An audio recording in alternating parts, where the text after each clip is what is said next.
तीनों व्यक्ति मिल करके और दानापुर मेला जाओ और धर्म कमाओ, क्योंकि धर्ममेल सिंह ने धर्म का मेला लगाया है। धर्म का मेला?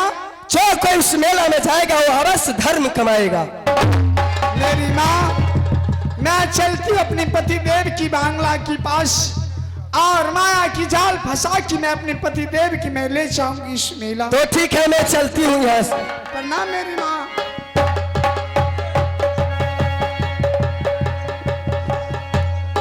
आगे हमें या बात चलावे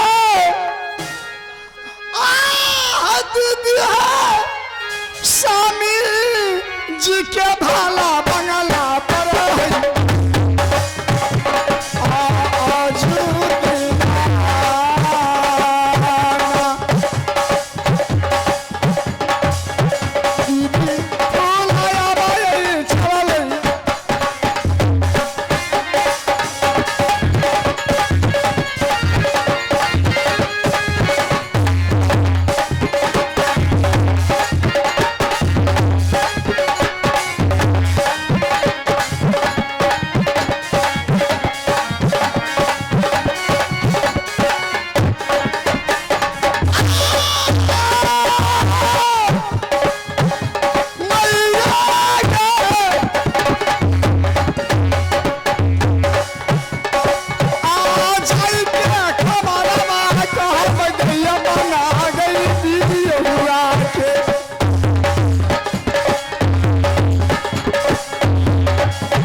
सके रानी जाय छै मेला भाया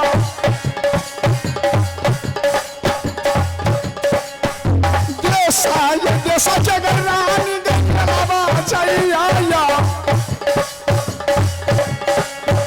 मेला बा में मनवा मरई मैदानी सब के या आ चलिया बा मैं चलती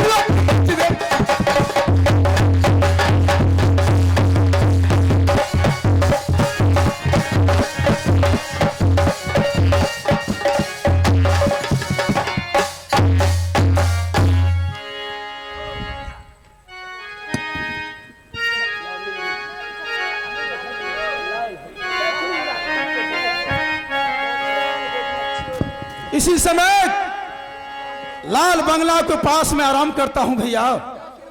रंग महल से अभी तक कोई खबर नहीं आया है।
देश में छतरी जान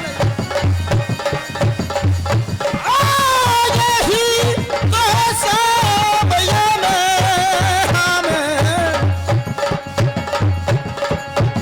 आजू भला दीना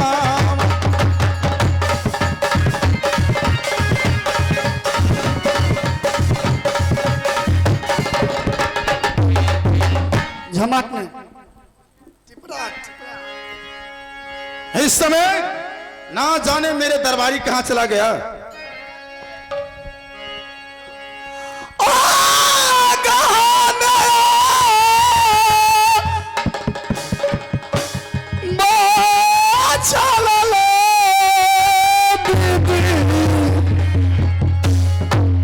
स्वामी जी के भला पा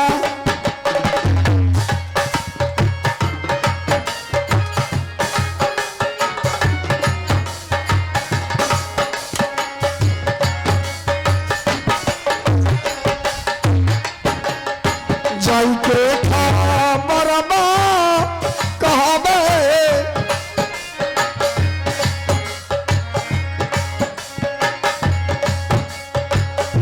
जाई के खबरमा बहिनिया कहबे स्वामी जी के ना। आगे पुरस्कार के दौर में रविकांत पान भंडार शिवराम उनको तरफ से 11 रुपये का पुरस्कार है। हमारे कंपनी की ओर से बहुत बहुत धन्यवाद।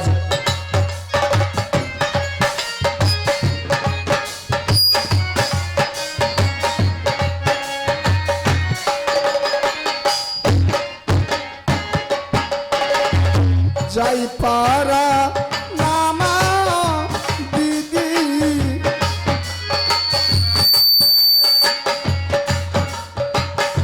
जाई पारा नामा के बहिनिया स्वामी जी के आरावी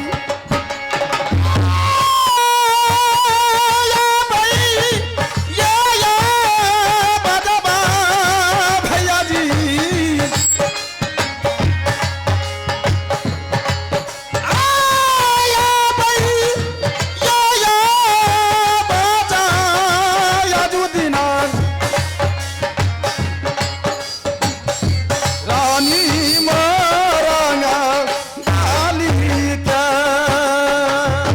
जुमले में गईलो स्वामी महा लौना दियौदार साना माया बह हमारो है कहबै खबर हवाया पिया बाचे तिरछी नजरिया पर हरू दल के फूल यही महा लौना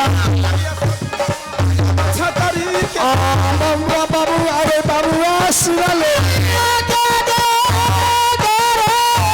सनमारनिया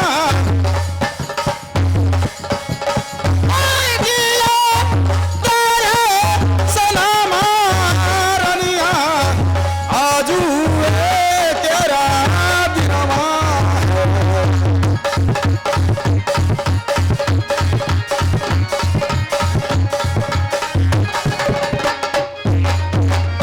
एज स्वामी जी को चरणों में मैं करती हूँ प्रणाम। एज स्वामी जी को चरणों में मैं करती हूँ प्रणाम। एज मुझसे आशिक दीजिए मुझे सदा होगा कल्याण। आगे के बाद बाबा शिवराम का शुरू किया गया हमारे कंपनी से बहुत धन्यवाद।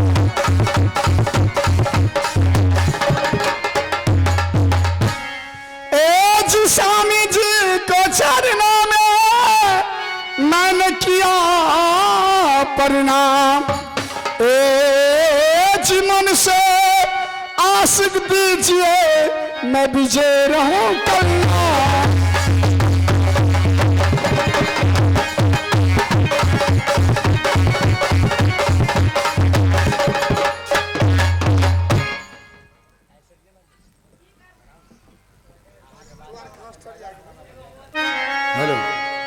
रिकॉर्डिंग सुनो बात हमारी, ए जी बात सुनो मेरी नारी।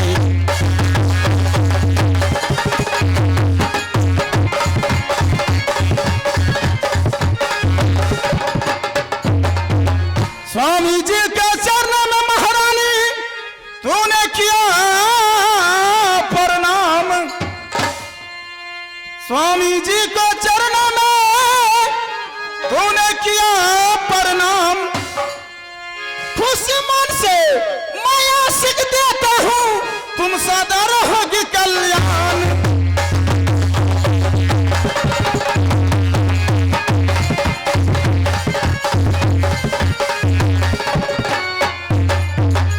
सदा सुखी रहो।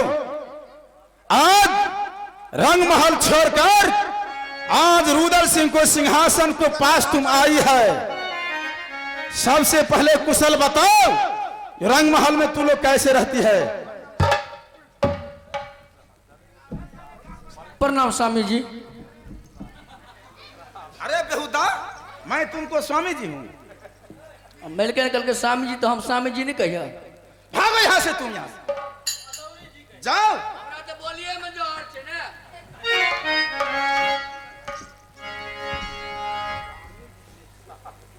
महारानी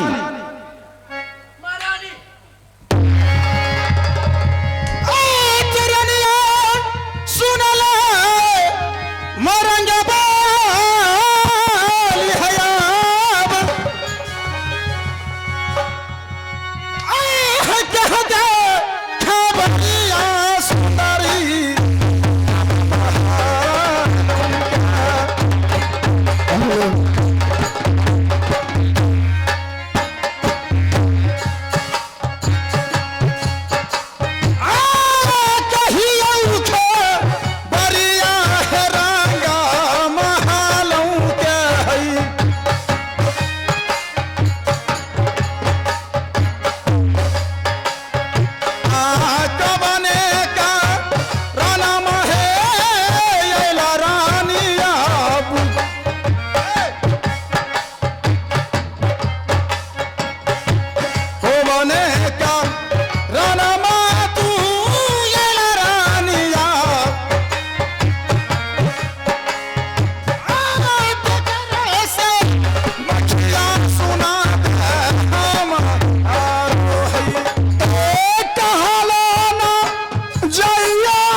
सा लग गईले जियारा में या लीला सा